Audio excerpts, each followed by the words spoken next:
Oke, selamat sore semua eh, teman-teman mahasiswa STIMI Handai Denpasar. Hari ini adalah kelas terakhir kita untuk webinar aplikasi analisis kuantitatif. Hari ini kita akan membahas tentang uji validitas dan reliabilitas Kushner. Dan setelah kita bahas itu, kita akan masuk dengan manajemen citasi, manajemen daftar pustaka, bagaimana cepat dan mudahnya kita menyelesaikan daftar pustaka kita ya. Jadi dengan aplikasi yang namanya adalah aplikasi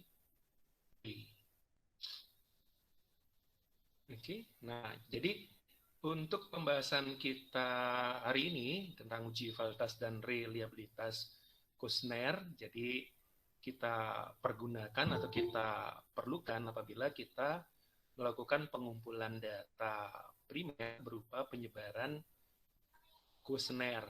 Nah, jadi setelah kuesioner itu kita sebar, kemudian kita tarik, dan kemudian setelah hasil yang kita dapat kita tabulasi.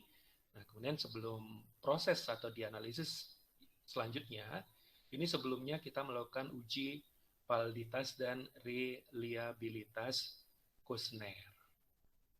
Ini yang pertama kali kita lakukan ya. Oke, supaya cepat hari ini.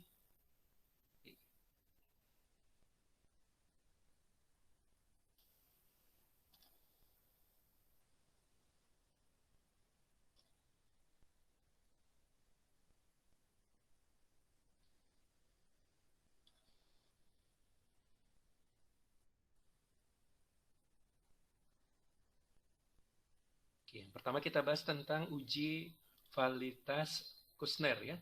Jadi yang dimaksud dengan uji validitas atau kesahihan itu digunakan untuk mengetahui seberapa tepat suatu alat ukur melakukan fungsi. Dalam arti alat ukur itu adalah indikator ya, indikator sebuah penelitian.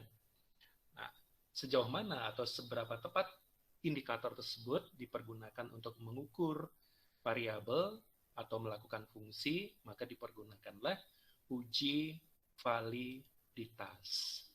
Nah, alat ukur yang dapat digunakan dalam pengujian validitas suatu kuesioner itu adalah hasil korelasi antara skor pernyataan dan skor seluruh pernyataan responden terhadap informasi dalam kuesioner. Maksudnya adalah, misalnya kita nyebarin kuesioner respondennya 10 gitu ya. Jadi untuk responden 1 atau setiap atau di kuesionernya itu ada terdiri dari 5 indikator. Nah, di responden 1 atau sampai 10 ini akan menjawab ke 5 indikator tersebut. Nah, jadi maksud daripada korelasi antara skor, berarti skor atau untuk butir pertanyaan yang pertama itu dikorelasikan dengan total skor seluruh jawaban dari si responden nomor 1 ini dari ke-5 butir pernyataan untuk menjawab masalahnya ini. Gitu ya. Jadi ntar kita masuk.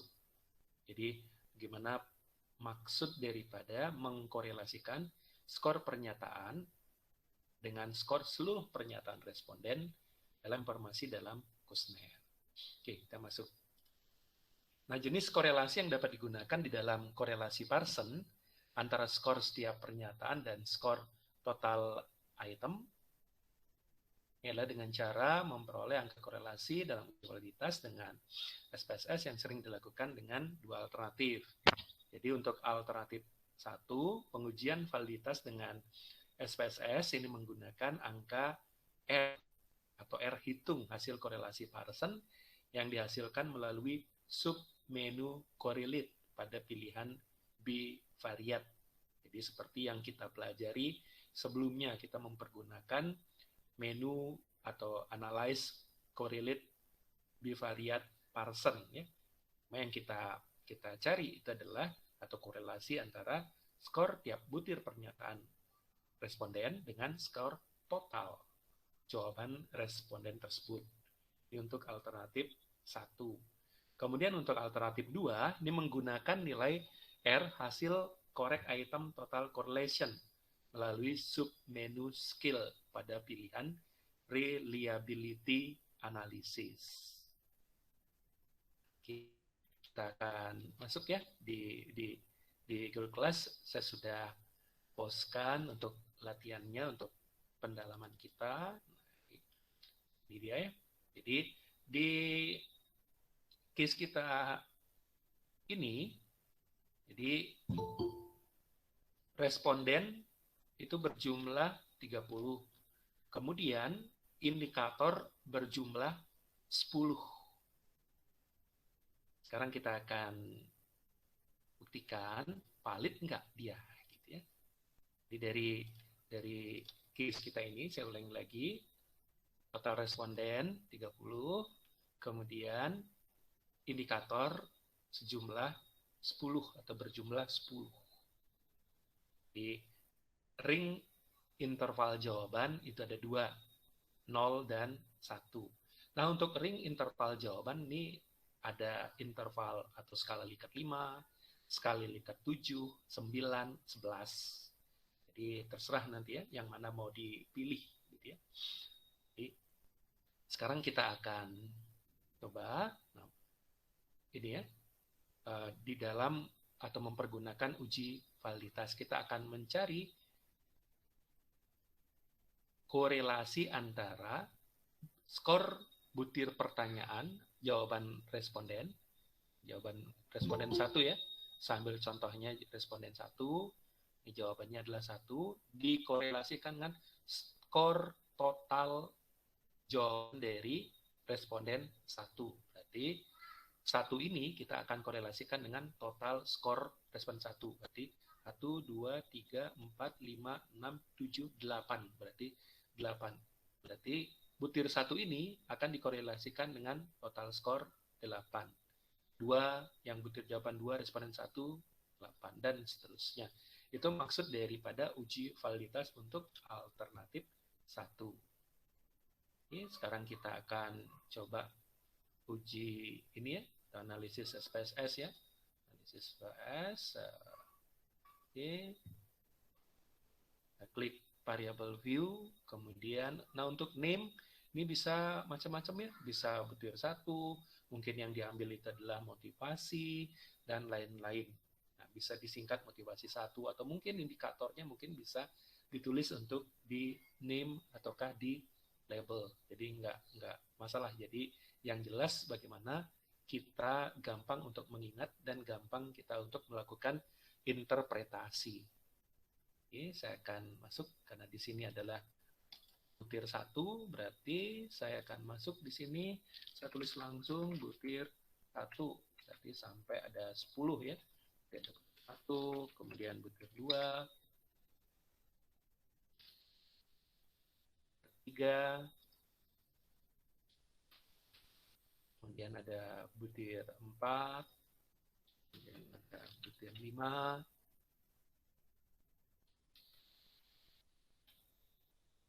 6,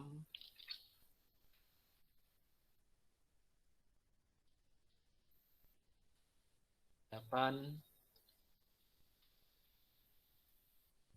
kemudian 9, terakhir butir 10. Kemudian untuk di label, saya samakan aja, saya copas.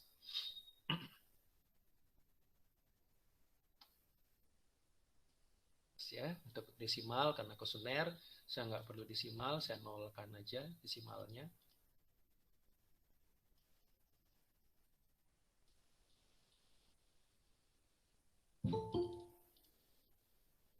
Ini saya masuk.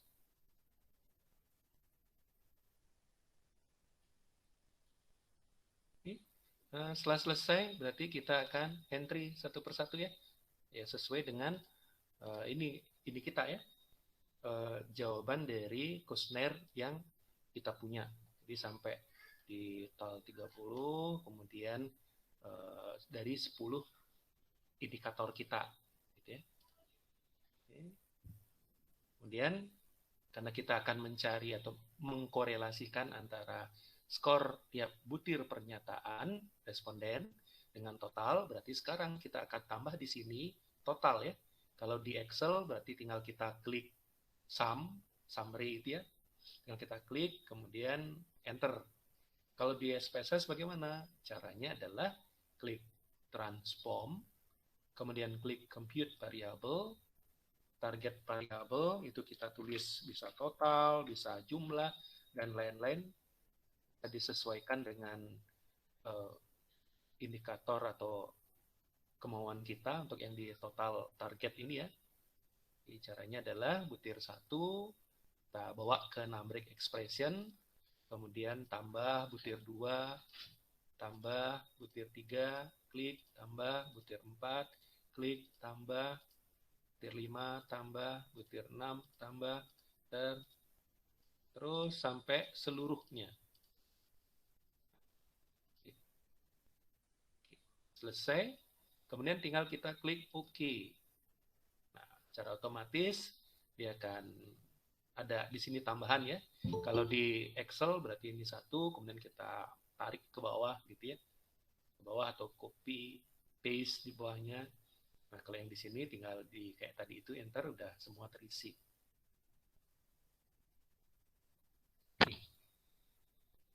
Sudah terisi semua, sekarang tinggal kita akan melakukan uji validitas kuesioner.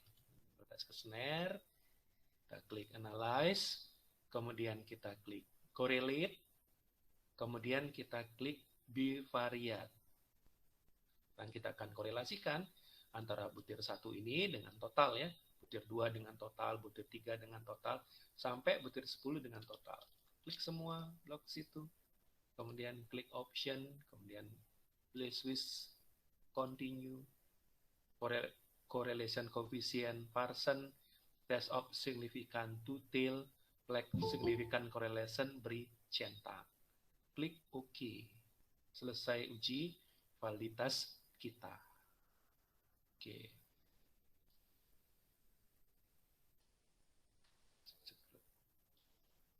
Oke, ini uji kita ya. Jadi sekarang tinggal kita interpretasikan. Nah, interpretasikan apa maksud daripada atau valid atau tidakkah indikator dalam kuesioner kita. Ini kalau biasanya kita riset uji validitas reliabilitas, di sini sebelum lihat ini harapan kita atau doa kita adalah supaya semua variabel atau semua jawaban responden itu adalah valid gitu ya. Tuh, kalau tidak gimana? Ya kalau tidak berarti jawaban responden itu tidak kita pergunakan dalam proses selanjutnya, di dalam riset selanjutnya. Kalau dia tidak valid.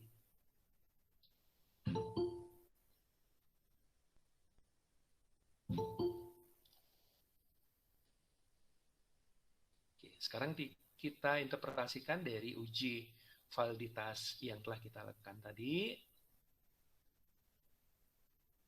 Oke,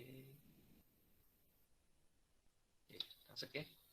Jadi bisa kita baca yang di ujung kanan, kolom butir total, atau yang paling bawah juga boleh ya. Sama aja dia. Ya, seperti pembahasan kita pada saat membahas tentang korelasi sebelumnya. Nah, caranya membaca adalah dengan memperhatikan tingkat signifikansi, kita bandingkan dengan tingkat alfa 0,05. Apabila tingkat signifikansi atau probabilitas kita lebih kecil daripada 0,05, maka butir pernyataan atau indikator kuesioner kita adalah valid. Oke, sekarang kita perhatikan ya, tingkat signya ini ya. Yang butir 1, 0,000 lebih kecil daripada 0,05. Berarti butir 1 valid. Butir 2, 0,001 lebih kecil daripada 0,05. Butir 2 valid. Butir 3, 0,000 lebih kecil daripada 0,05, berarti butir 3 valid. Butir 4 0,000, lebih kecil daripada 0,05, berarti butir 4 valid. Kemudian butir 6 0,000 lebih kecil daripada 0,05, berarti butir 6 valid. Butir 7 0,074. Nah, di sini 0,074 lebih besar daripada 0,05, maka butir 7 tidak valid. Karena tidak valid, berarti butir 7 kita akan eliminasi, atau dalam artian kita tidak masukkan dalam perhitungan analisis berikutnya. Butir 8 0,004 lebih kecil daripada 0,05. Butir 8 valid. Butir 9 0,000 lebih kecil daripada 0,05. Butir 9 valid. Butir 10 0,000 lebih kecil daripada 0,05. Jadi butir 10 valid. Jadi dari 10 indikator kita, dari 10 butir pertanyaan atau butir pernyataan kuesioner kita, hanya butir 7 yang tidak valid. Kemudian bisa juga kita memperhatikan pada koefisien Pearson correlation ya. Di sini kita perhatikan adalah ada tanda bintang. Apabila ada tanda bintang, berarti penjelasannya di bawah. Kalau dia bintang 1, correlation is significant at the level 5%, 5%. Kemudian kalau dia bintang 2, correlation is significant at the level 1% ya, 0,01. Sekarang kita tinggal perhatiin aja bintang-bintang ini ya. Valid butir 1, lebih gampang ya. Butir 1 valid, butir 2 valid, 3 valid dengan perhatikan tanda bintang ya. Butir 3 valid, 4 valid, 5 valid, 6 valid, 7 nggak ada tanda bintang, sama yang tadi, berarti butir 7 tidak valid. Kita eliminasi butir 7. Kemudian butir 8 valid, 9 valid, 10 valid. Oke. Ini sudah 2 cara kita bisa menyimpulkan bahwa jawaban kuesioner kita valid atau tidak. Jadi dengan memperhatikan tingkat signifikansi dan dengan dibandingkan dengan tingkat alfa 0,05. Kemudian dengan memperhatikan Pearson correlation, kita perhatikan ada tanda bintang. Kalau ada tanda bintang berarti valid. Oke, itu bahasan kita tentang uji validitas.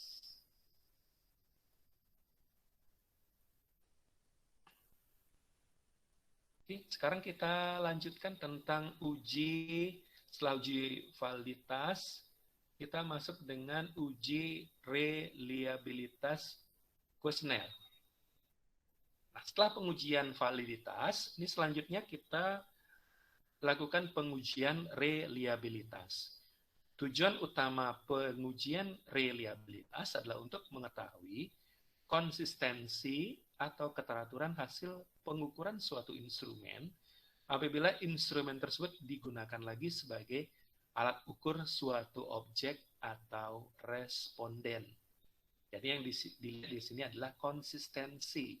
Sama halnya kalau kita menghitung tentang gimana caranya kita mengukur panjang atau apa yang kita gunakan untuk mengukur panjang, pasti jawaban kita adalah meteran. Besok ditanya lagi, mengukur panjang apa? Meteran. Sebulan lagi, meteran. Itu yang disebut dengan konsistensi atau keteraturan hasil pengukuran suatu instrumen.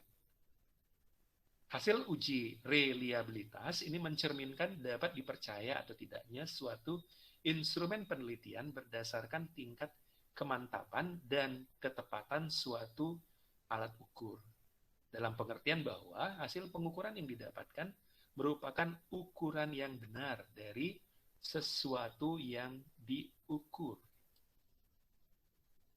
Salah satu metode pengujian reliabilitas ini adalah dengan menggunakan metode alpha Cronbach. Standar yang digunakan dalam menentukan reliable atau tidaknya suatu instrumen penelitian umumnya adalah perbandingan antara nilai R hitung dengan R tabel pada tingkat alfa sama dengan 5%. Tingkat reliabilitas, ini ada indikator untuk membaca ya. 0,00 sampai dengan 0,20 kurang reliable. Lebih besar daripada 0,2 sampai 0,4 agak reliable. Lebih besar daripada 0,4 sampai 0,6 cukup reliable.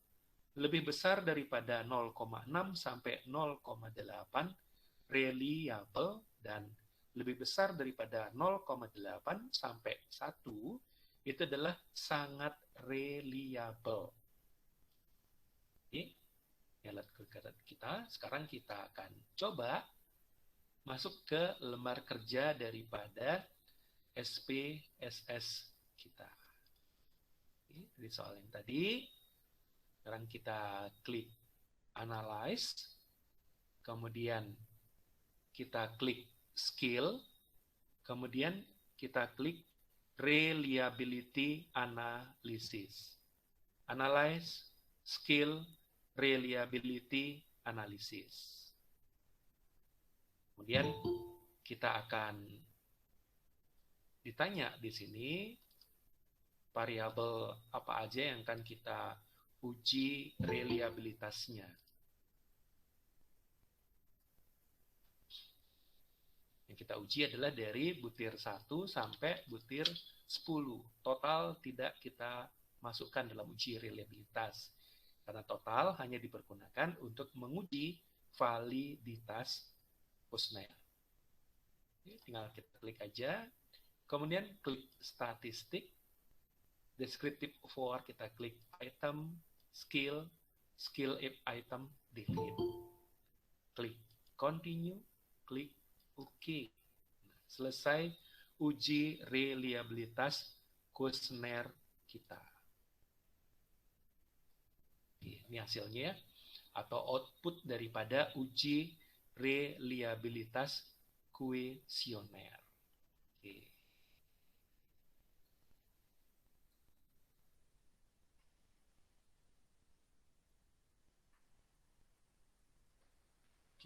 Sekarang tinggal kita interpretasikan hasil daripada uji reliabilitas kuesioner.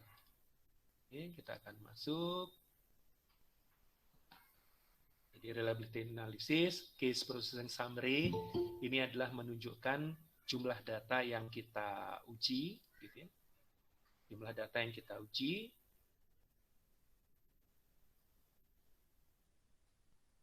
Jadi total data yang kita uji itu adalah 30. Kemudian, nah di bawahnya ini adalah reliabilitas statistik. Ada Cronbach alpha, gitu ya. Jadi ada Cronbach alpha, besarnya adalah 0,822. Nah sekarang nilai Cronbach alpha ini kita tinggal bandingkan dengan interval tadi ya, 0,822. Kita lihat, 0,822 berarti berada di kisaran lebih besar dari 0,80 sampai dengan 1. Berarti indikator atau jawaban responden di dalam kuesioner kita itu adalah sangat reliable. Kita lanjutkan, sangat reliable. Nah, sebenarnya dengan melihat ini aja itu udah selesai ya untuk membahas tentang uji reliabilitas kuesioner. Sekarang kita perhatikan untuk pada tabel item total statistik. Nah, di sini ada Cronbach alpha. Ini kalau kita cari kalau yang tadi itu secara keseluruhan ya, atau secara simultan yang tadi itu secara keseluruhan butir 1, butir 10. Kesimpulannya adalah sangat reliable, besarannya adalah 0,822. Sekarang kalau kita lihat per butir atau per item atau per indikator jawaban kuesioner kita, nanti kita tinggal bandingkan yang tadi. Berarti kisarannya adalah di sini di 0,7 berarti kisarannya dari reliable dan sangat reliable. Lebih besar daripada 0,6 itu adalah reliable, lebih besar daripada 0,8 itu adalah sangat reliable. Butir 1 reliable, sangat reliable butir 2, butir 3 reliable, butir 4 sangat reliable, butir 5 adalah reliable, 6 reliable, 7 sangat reliable, 8 sangat reliable, 9 itu adalah reliable, 10 reliable. Nah, kemudian yang ini bisa kita juga pergunakan atau nilai correct item total correlation ini juga kita bisa bandingkan dengan R tabel. Kita bisa pergunakan untuk menguji validitas data, gitu ya. Jadi di samping dengan kita melakukan uji korelasi masing-masing jawaban tadi dengan total item jawaban responden, gitu ya, kita juga bisa menguji atau dengan melihat dari angka atau koefisien correct item total correlation. Ini kita bandingkan dengan R tabel atau tabel R. Tabel R ya. Tabel R.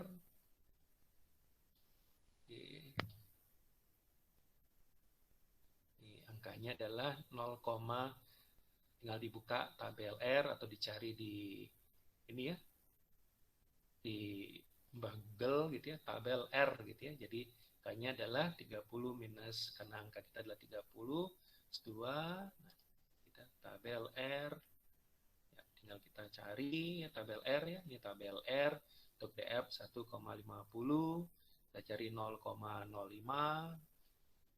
Ini tinggal dicari ya di tabel 28 dan lain sebagainya di sini dicari. Nah, ini. Atau kalau males cari tabel kayak saya gitu ya, karena sudah SPSS, ya cukup dengan melihat angka validitas yang tadi. Jadi kita bisa bandingkan,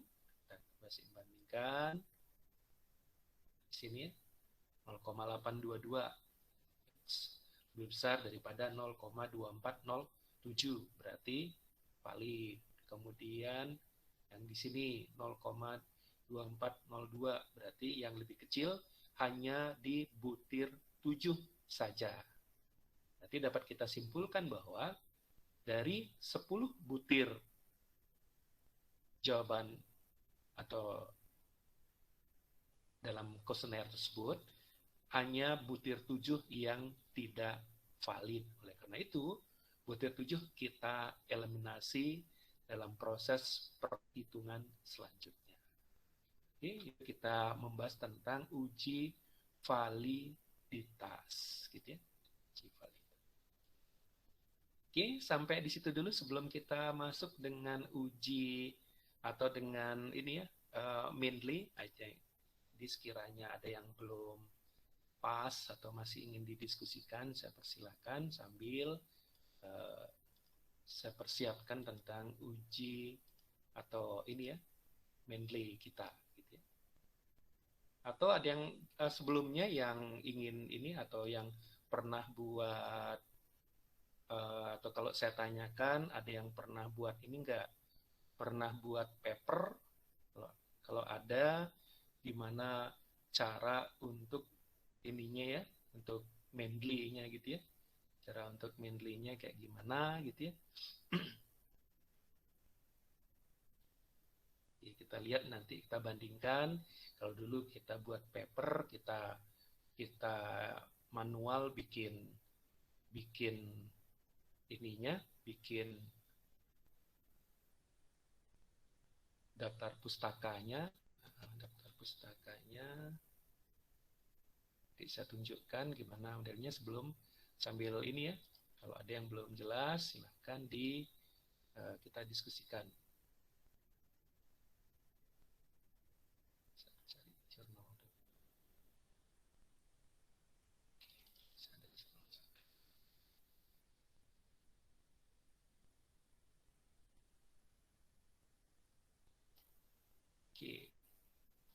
Oke, silahkan kalau ada yang ingin didiskusikan, saya silahkan sebelum kita masuk ke uji ini ya, atau sebelum kita masuk dengan citasi, manajemen citasi.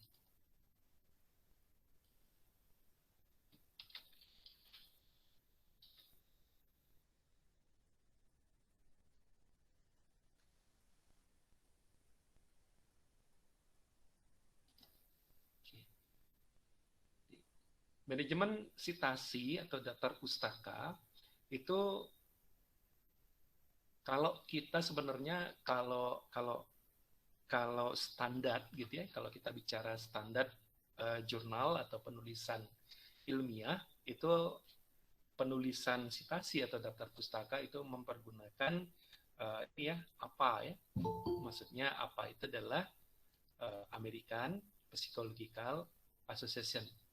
Jadi yang dikeluarkan, jadi teknik yang dikeluar penulisan data pustaka yang dikeluarkan oleh American Psychological Association apa gitu ya. Nah untuk di Word sendiri sebenarnya sudah ada, uh, cuma ya masih masih ini ya belum gini ya, masih ada. Kalau yang lebih powerful itu dapat kita pergunakan aplikasi Mendeley.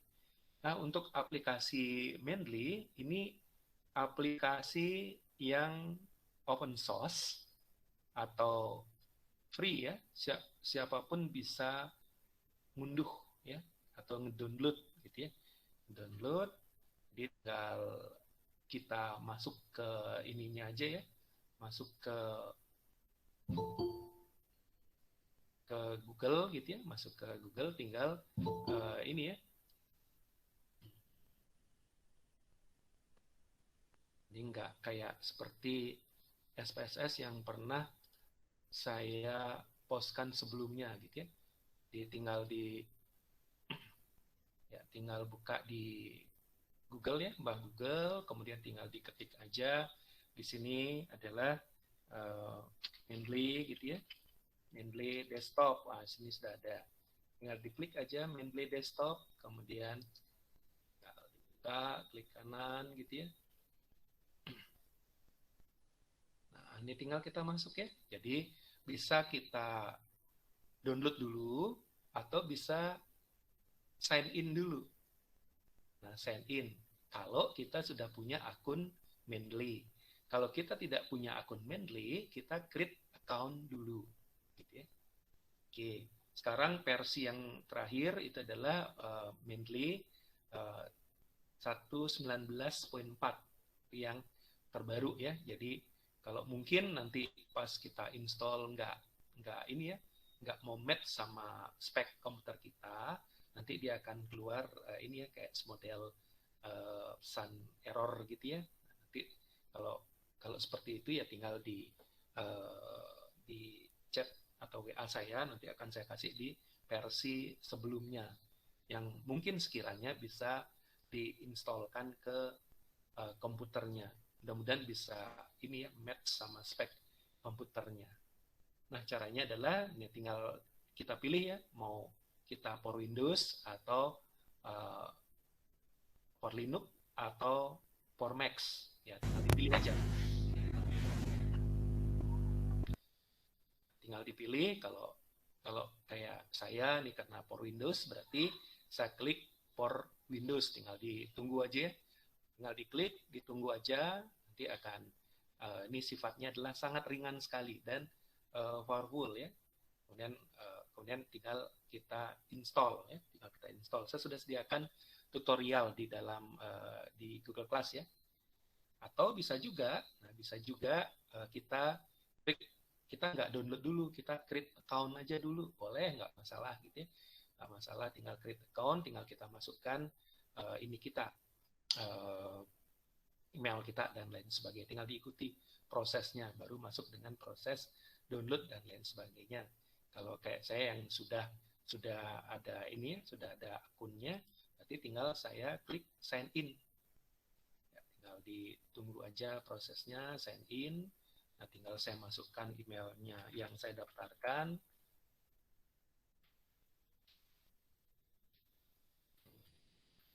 Ya langsung kan kenal gitu ya.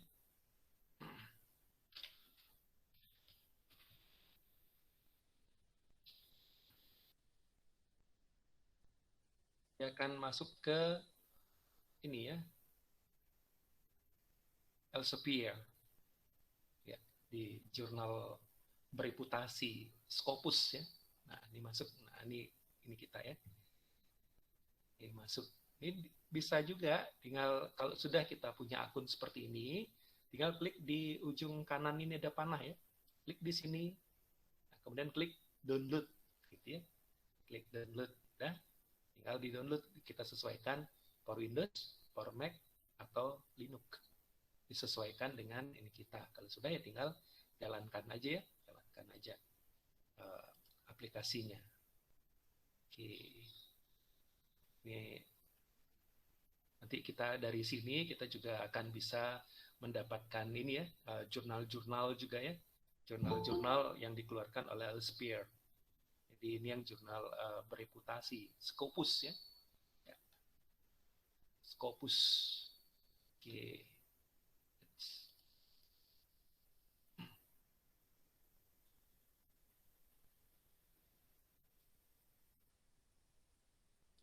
Ya.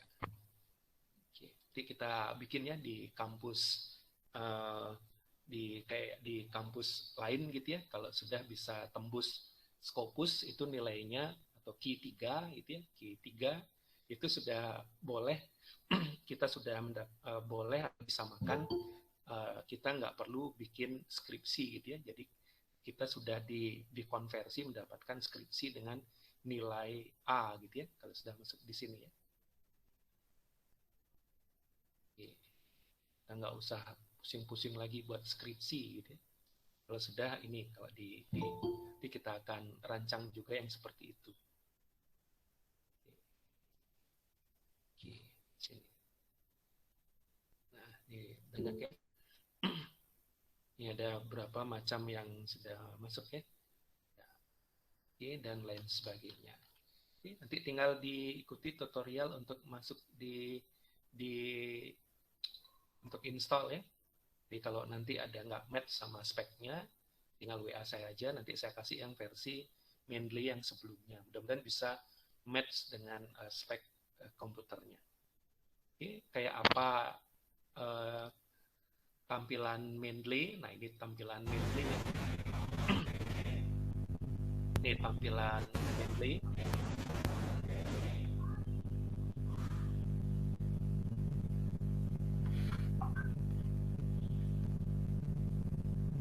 Suaranya agak kecil. Ya, ini udah ada temennya yang hidupkan mic. Saya udah mute.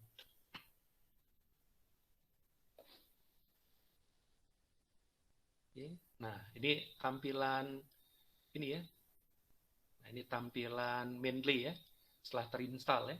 Setelah terinstall, jadi untuk di mainly ini bisa dikoneksikan dengan Word kita ya. Jadi Word kita. Kemudian di sini juga kita bisa mencari jurnal sesuai dengan apa yang kita perlu ya, atau yang kita butuhkan gitu ya. Jadi setelah kita terinstall ini, langkah kita pertama adalah kita mengkoneksikan dengan Word kita. Caranya adalah tinggal mengklik tool, kemudian di sini adalah ada ini ya, install MS Word plugin gitu ya. Jadi tinggal klik install MS Word plugin, tinggal klik, kemudian tunggu prosesnya. Kalau misalnya di sini nggak mau masuk, perhatikan di sini ada kita buka file Word apa enggak gitu ya. Di close semua file Word kayak gini ya. Ini saya ada buka Word, otomatis di sini nanti kalau di sini ada tulisan install MS Word plugin, pasti dia akan ada pesan ini ya, notifnya ya. Nah, kita tinggal disuruh nutup atau meng-close MS Word kita. Tutup semua, kemudian baru kita klik tool install MS Word plugin. Kalau sudah di sini masuk uninstall MS Word plugin, berarti di Word kita sudah ini ya, di Word kita sudah terinstall ini atau terkoneksi dengan mainly gitu ya. Ini misalnya di sini bisa kita lihat ya. Kalau di sini bukti kita bahwa Word kita sudah terkoneksi dengan mainly, ini kita klik di references, referen ini ya. Nah, dengan klik, nah ini masuk dia, mainly ada di sini ya. Ada mainly, ada insert station, kemudian open mainly. Nah, ini udah terkoneksi. Nah, kebetulan di sini saya juga pakai yang Superu juga saya pakai. Oke, kita akan coba ya. Nah, akan coba klik new, kemudian create. Kita akan create. Saya akan coba, ini saya ambilkan dari jurnal saya gitu ya. Nah, ini saya akan ambil dari jurnal saya. Dari jurnal ini, nah, untuk alat analisis saya sudah ini ya. Jadi bisa dipakai mapping ini ya, mapping riset ya. Riset saya sudah masuk ke Sinta 5 ya. Akreditasi Sinta 5. Nah, sini model risetnya saya gitu ya. Jadi model riset ini sudah masuk di sini. Ada yang disebut dengan intervening, berarti saya sudah main ke, atau kita sudah main ke yang disebut dengan pengaruhnya, ada pengaruh langsung. Kalau yang trip ini adalah pengaruh tidak langsung gitu ya. Jadi bahwa suatu variabel itu benar nggak dia berpengaruh langsung, benar. Tetapi yang pernah kita pelajari itu ya, bahwa promosi meningkatkan penjualan, betul nggak? Betul. Tapi jangan lupa ada yang disebut dengan saluran distribusi. Nah, ini yang masuk di situ ya. Betul. Nah, itulah yang disebut dengan manajemen. Dia ada pengaruh langsung, tapi ada variabel-variabel yang secara tidak langsung bisa berkontribusi kepada variabel tersebut. Nah, itu kita sudah masuk. Di sini saya mempergunakan yang ini ya, yang lebih tinggi daripada nah ini yang tadi uji validitas. Uji validitas, kemudian ada uji reliabilitas yang ini ya, yang tadi ini uji pertama kali kita lakukan. Kemudian nah ini udah masuk, nah ada AVI dan lain sebagainya. Nah, ini dikeluarkan oleh software yang disebut dengan Smart VLS. Di Smart VLS ini sama kayak tampilannya ya seperti ini.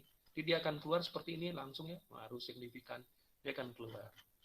Ini kalau kita pakai yang lebih tinggi daripada SPSS. Oke, saya kasih lihat output. Nah, ini dia. Nah, seperti ini keluar outputnya. Di dalam Smart PLS gitu ya. Tinggal kita cari dari gambar variabel kita tadi. Oke, saya akan contohkan sedikit tentang ini ya, tentang Mendeley, penggunaan Mendeley. Penggunaan Mendeley, nah di sini tinggal ini dari riset saya yang ini sekarang kita akan masukkan ya, Mendeley ini akan membaca data atau file PDF, atau yang dibaca adalah metadata ya. Metadata, saya akan masukkan jurnal saya tadi sini. Jadi di sini kalau kita klik file, nah di sini ada add file. Nah, berarti file yang diminta. Tapi file yang bisa dibaca oleh Mendeley itu adalah file PDF. Bisa e-book, bisa e-journal, dan lain-lain. Kemudian bisa juga add folder. Misalnya kita mau kumpulkan dalam satu folder. Skripsi, misalnya kita nyelesain skripsi, kita kumpulkan jadi satu folder ya, kita folderkan dulu. Jadi misalnya skripsi kita gitu, kita nama foldernya, kita kumpulkan di situ seluruh file-filenya ya, tinggal kita klik add folder, kita masukkan di dalam Mendeley. Kemudian ada works folder, kita mencari folder temannya juga. Atau kalau kita nggak punya file dalam bentuk PDF, kita misalnya punya buku, literatur dan lain sebagainya, kalau nggak ada e-booknya berarti kita klik add entry manual ya. Dalam add entry manual di situ sudah ada panduannya. Nah, sudah ada panduannya di sini. Di sini tinggal kita klik aja di sini. Nah, di sini ada panduannya. Jurnal artikel atau jurnal, buku, bab buku, case, computer program, conference proceeding, film, dan lain-lain. Jadi yang biasa yang kita gunakan itu adalah satu, jurnal artikel, kemudian yang kedua itu adalah books, kemudian yang terakhir itu adalah conference proceeding. Cuma itu aja. Kalau misalnya kayak yang saya tadi itu adalah jurnal, berarti saya klik jurnal artikel, kemudian title-nya, judulnya kayak apa gitu ya. Judulnya tinggal kita ketikkan judulnya di sini. Kemudian author atau penulisnya, nah di sini ada panduannya, last name dulu baru first name. Kalau penulisnya lebih dari satu, tinggal enter aja, masuk tulis kedua, kemudian nama jurnal, tahun jurnal, volume jurnal, isu, volume, halaman jurnal. dan lain-lain. Kemudian di sini akan terbuka menu ini ya, save-nya akan kebuka. Dengan klik save. Nah, seperti itu. Kemudian kalau kayak saya yang tadi sudah ada file PDF-nya, ya dia akan bisa baca otomatis ya. Tapi bisa juga nanti setelah kita buka bisa beda juga di sini. Nah, kalau yang case yang berbeda di sini sama apa yang kita download, ya kita tinggal entry, atau kita tinggal edit ya. Kita edit entry-annya. Nah, bisa kita edit kayak ini ya. Bisa kita edit dan lain sebagainya. Ini kita bisa edit dan lain sebagainya.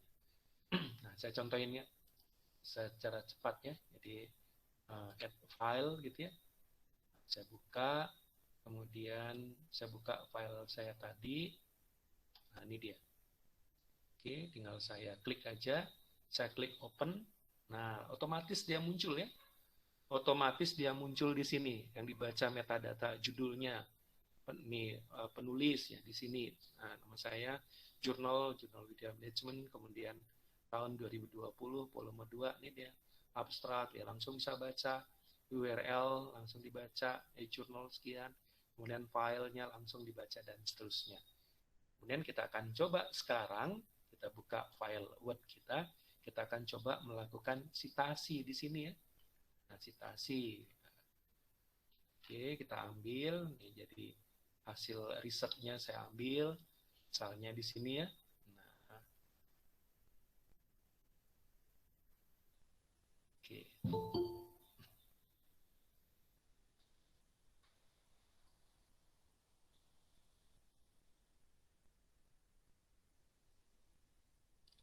Oke, kita ambil di sini hasil risetnya. Oke, kita ambil, saya mau kopikan yang di sini semua. Ya, copy text, kemudian saya masuk ke sini, paste, tinggal kita ini ya, tinggal kita rapiin aja. Kita rapiin aja. Terus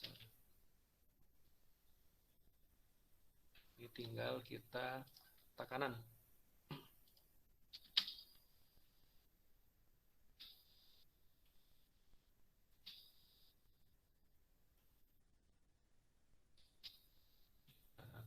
Kanan, kemudian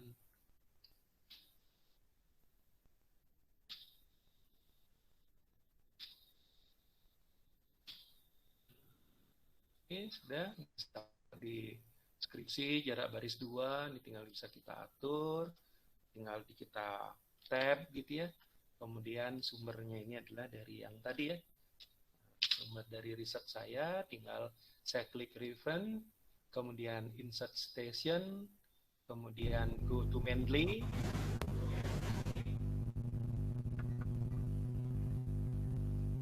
Saya mau Oke, saya ulangi lagi. Tadi ada sponsor sedikit, sponsor. Oke, sekarang tinggal kita ini ya. Saya ulangi dari sini.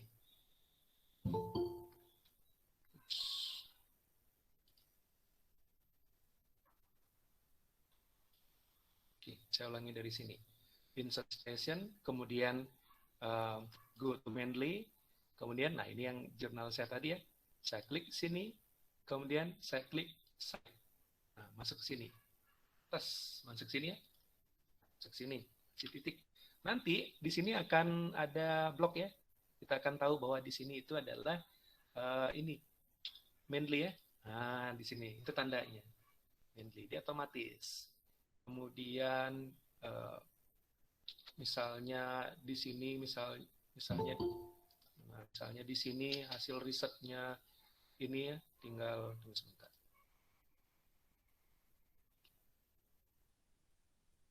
Misalnya aja juga nih, insert station kita masukin lagi, go to Mendeley, kemudian saya pakai yang ini punya saya juga, kemudian saya klik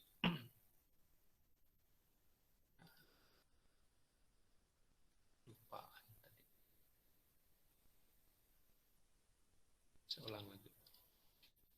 Oke, misalnya di sini station, go to Mendeley, kemudian Oke, klik site, masuk ya, klik gitu, dan seterusnya. Kemudian setelah dari bab 1, kalau skripsi ya, bab 1 sampai terakhir, bab 6.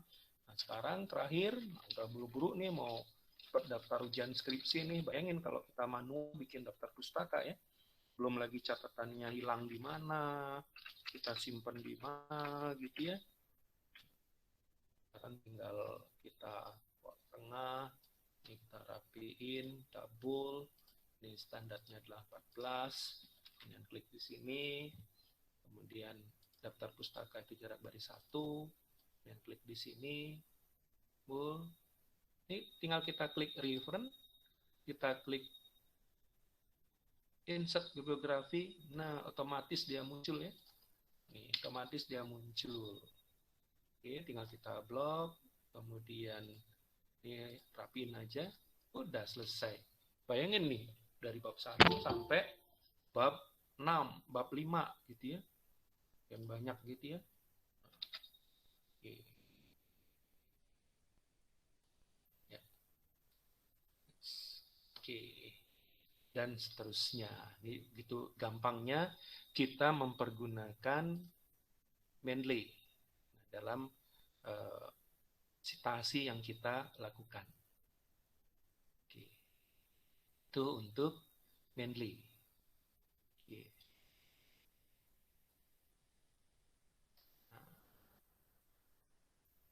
Oke, berarti kita akan masuk ini. Kita sudah membahas tentang 2 hal di sini atau hari ini ya. Kita bahas tentang uji validitas dan reliabilitas. Kemudian kita sudah bahas tentang manajemen citasi mempergunakan Mendeley ya. Jadi Mendeley kita akan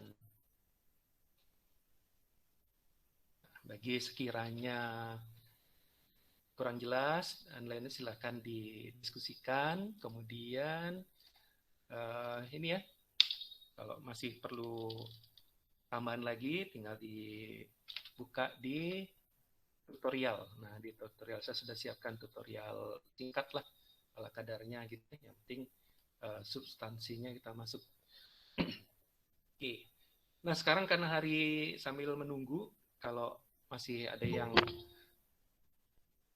kira-kira ada yang masih belum jelas, saya masih akan tunggu. Nah, sebelum masuk situ, nah untuk tugas atau pendalaman dari saya sudah postkan ya. Saya sudah postkan tugasnya. Yang pertama itu adalah kita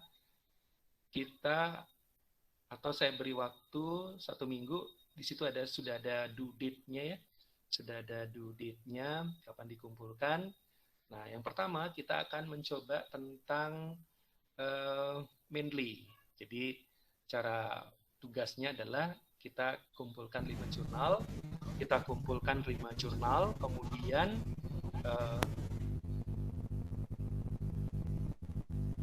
ya Mbak Eka gimana? Mbak Eka Safitri. Iya, Pak. Ada yang ditanyakan Mbak Eka Safitri? Ya, masalah Mendeley itu, Pak.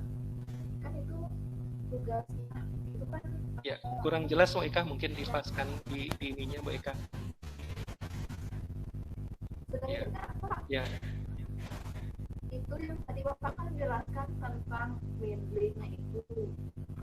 Terus itu dah saya mau nanya tentang tugas yang untuk buat proyek tentang Mendeley itu, maksudnya kita buat kayak Bapak jelaskan tadi, masukin jurnalnya, install Mendeley, terus shell-nya atau gimana sih Pak nanti install-nya itu Pak, bentuk formatnya kurang jelas soalnya. Oke, sekarang itu udah mau saya jelaskan ya gitu. Oke, tugas kita misalnya kita mau bahas tentang sambut dulu. Sekarang kita misalnya mau bahas tentang kinerja ya. Kita mau bahas tentang kinerja. Oke, misalnya kita mau bahas tentang kinerja, berarti kita masuk ke Parbalu. Oke. Misalnya kita akan membahas tentang kinerja karyawan gitu ya. Kita tinggal tulis saja kinerja karyawan gitu ya. Nah, sekarang apa yang berkaitan dengan kinerja karyawan, ini kita ambil dari 5 jurnal ya. Ambil dari 5 jurnal. Oke, 5 jurnal, ya cari tinggal di yang disebut dengan jurnal berarti yang ada nama jurnal, kemudian ada volume, kemudian ada nomor terbit, kemudian ada halaman, kemudian nah ini seperti ini ya. Kalau tanpa ada ini itu disebut dengan artikel. Nah, untuk artikel kita nggak usah cari. Kita perlunya adalah jurnal. Ada nama jurnal, kemudian ada periode terbitnya, volume, kemudian isu, number terbitnya, kemudian ada halaman. Itu yang disebut dengan jurnal. Misalnya kita bahas tentang kinerja gitu ya. Kita bahas tentang kinerja, berarti kita cari jurnal kinerja sejumlah 5. Halo Pak, Ya. mohon tidak ada layar presentasinya ya Pak? Oke, berarti perlu presentasi ya.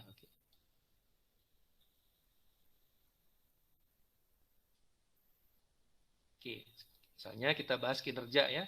Kita bahas kinerja karyawan, kemudian kita cari jurnal kinerja ya. Jurnal kinerja kita cari ya, misalnya seperti ini ya, jurnal seperti yang saya tadi tayangkan tadi ya di awal tadi. Untuk jurnal, nah yang disebut dengan jurnal berarti ada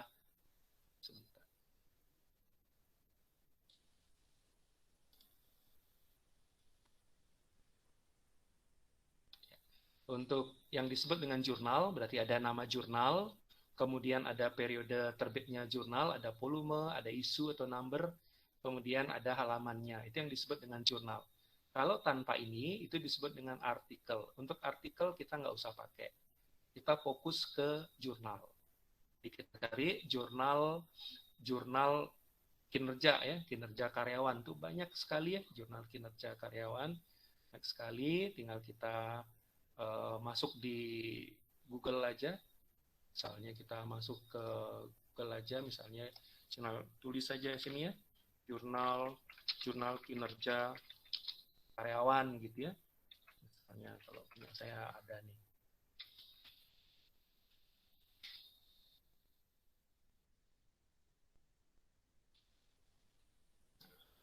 Ini tinggal kita buka, ini disebut dengan jurnal ya.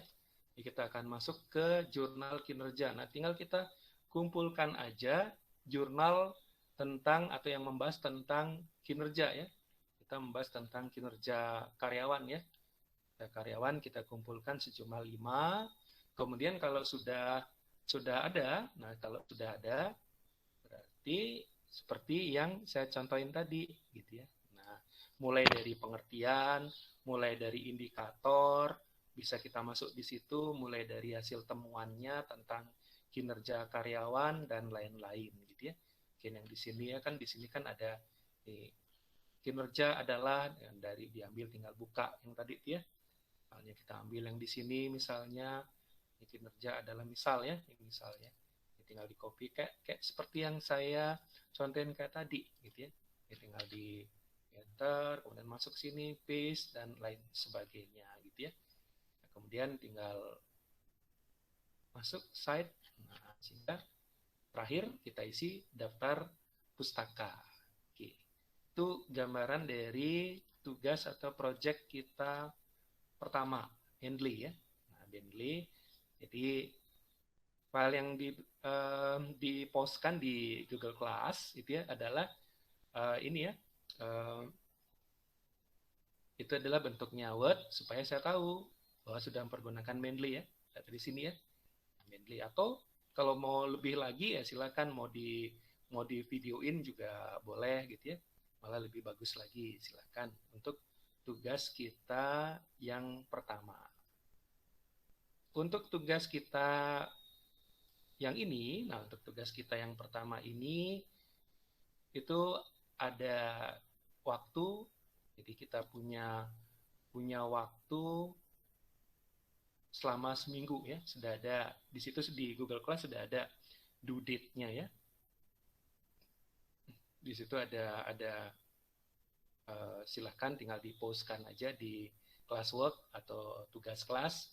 Nah, klik di situ, kemudian ingat kalau sudah ini sudah upload tugasnya, ingat di turn in atau diserahkan di situ ya, untuk di Google Class-nya. Kemudian untuk penugasan kita yang kedua untuk project kita, jadi itu kita beri waktu 2 minggu ya, kita beri waktu 2 minggu. Jadi kita akan bikin penugasan tentang uji regresi. Nah, uji regresi ya. Uji regresi.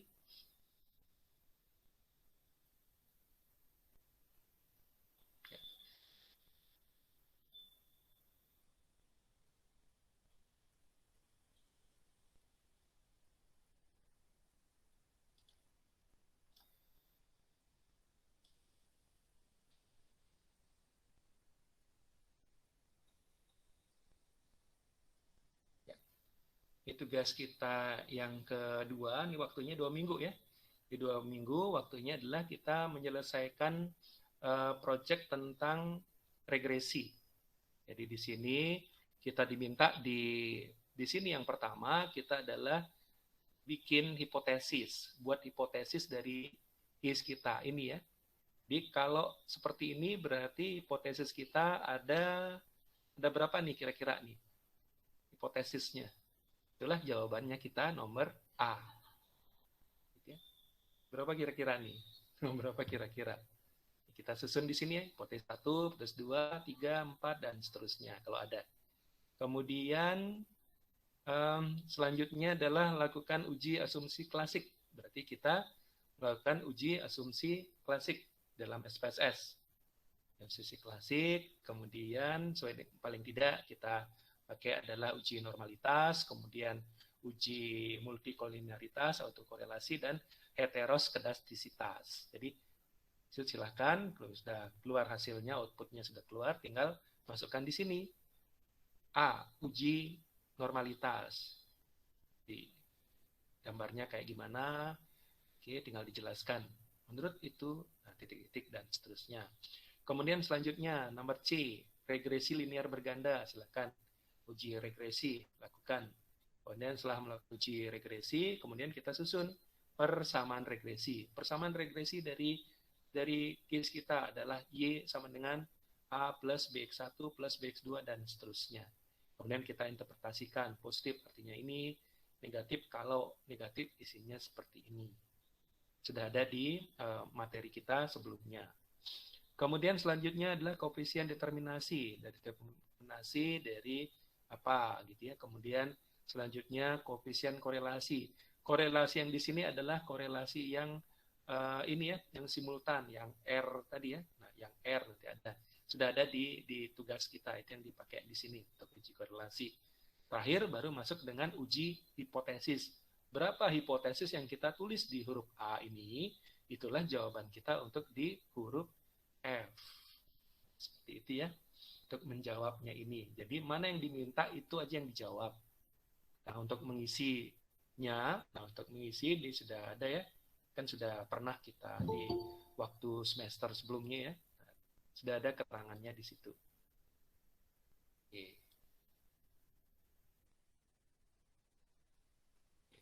Nah, kemudian tugas. Tugas ini baru wajib ya, supaya saya tahu ya. Supaya saya tahu yang bersangkutan atau teman-teman yang bersangkutan ngerjain gitu ya.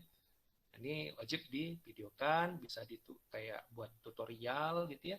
Silahkan gitu ya. Sudah dari proses awal sampai proses akhir. Silahkan dikerjakan. Waktu project itu lamanya adalah 2 minggu. Lama ya, dari sekarang ya.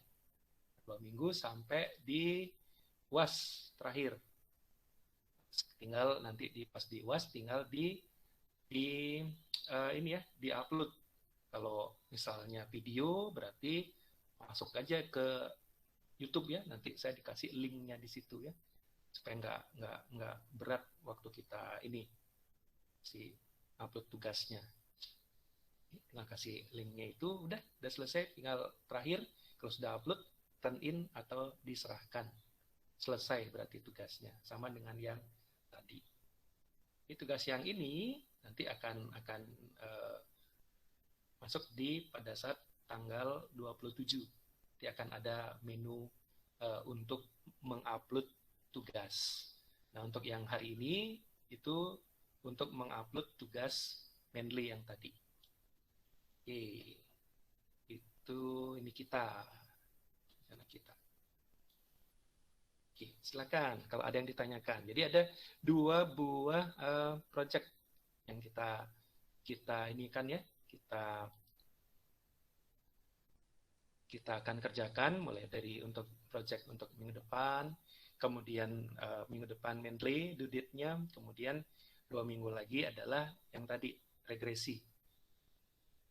Oke, silakan. Kalau ada yang masih belum jelas, silakan bisa ditanyakan.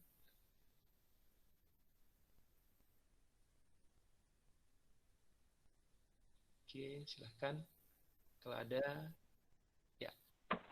Ya, Selamat malam, Pak. Saya ingin bertanya, untuk mengentry data pada SPSS itu, kita melakukannya itu satu-satu apa ada seperti di Excel seperti itu, Pak? Di Excel. Tinggal di entry aja mungkin. Tinggal di entry aja sesuai dengan ini kita yang tadi. Tinggal di entry aja angka-angkanya ini. Jadi, oke, saya share lagi ya.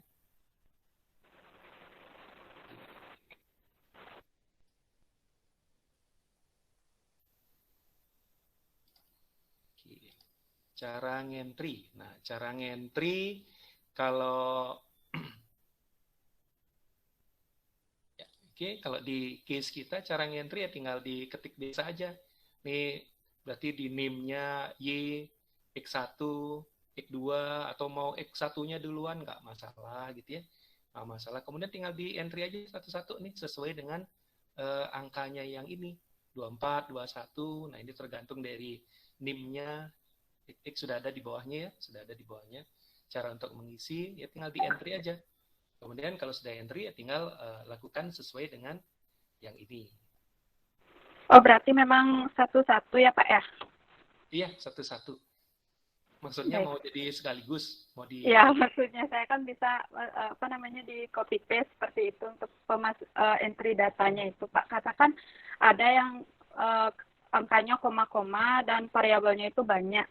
Oh, bisa copy paste bisa, cuma yang di copy paste itu kalau kita punya file atau dicoba yang di sini ini ya, kalau yang saya share kan file PDF ya, kalau file PDF ya dicoba di ini aja.